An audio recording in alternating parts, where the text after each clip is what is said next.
நடிகர் திலகத்தின் பெருந்தன்மைக்கு இதைவிட ஒரு எடுத்துக்காட்டு வேறு எதுவும் கிடையாது. நடிகர் திலகம் நடிகர் திலகம்தான்.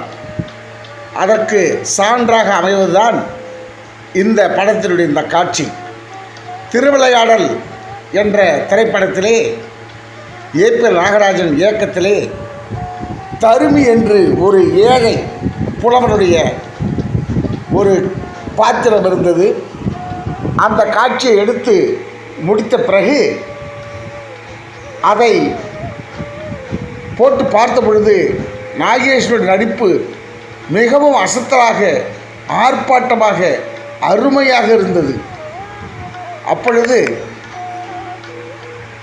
இயக்குனர் ஏ.பி. நாகராஜன் அவர்கள் நடிகர் திலகம் சிவாஜி கணேசனிடம் சென்று, ஐயா, உங்களை காட்டில் மிக சிறப்பாக நடித்திருக்கின்றார் நாகேஷ். படம் வெளியே வந்தால் அவருடைய பேர் எங்கே பார்த்தாலும் பேசப்படும். வேண்டுமானால் காட்சிகளை எடுத்து விடலாமா என்று கேட்டாராம்.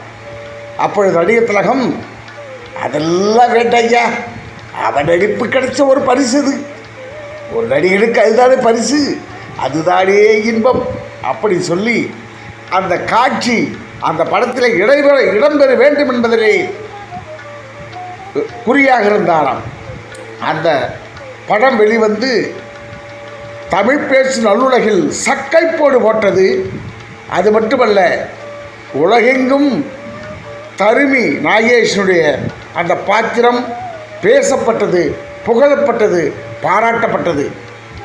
இதெல்லாம் நாகேஷுக்கு பெருமையாக இருந்தது. இது சிவாஜி கணேசன் ஐயாவினுடைய பெருந்தன்மையால் தான் எனக்கு இவ்வளவு பெருமை கிடைத்தது என்று எங்கெல்லாம் அவர் பேசுகிறாரோ அங்கெல்லாம் சிலாகித்து கூறுவாராம் நாகேஷ் அவர்கள். அப்பேற்பட்ட அருமையான மாற்றான் தோற்றத்தும் அழுகைக்கும் மனமுண்டு அவன் நடிப்பும் உலகில் பேசப்பட வேண்டும் என்பதிலே குறியாக இருந்த நடிகர் திலகம் உண்மையிலேயே ஒரு உலகின் தலை சிறந்த கலை தாயின் தலைமகன் என்பதிலே கொஞ்சமும் ஐயமில்லை. இந்த தகவல் பிடித்திருந்தால் லைக் செய்யுங்கள், ஷேர் செய்யுங்கள், மீசை அண்ணாச்சி சேனலை சப்ஸ்கிரைப் செய்யுங்கள், பெல் பட்டனை பிரஸ் செய்து உங்கள் இருப்பை பதிவு செய்து கொள்ளுங்கள். வாழ்க வளமுடன்.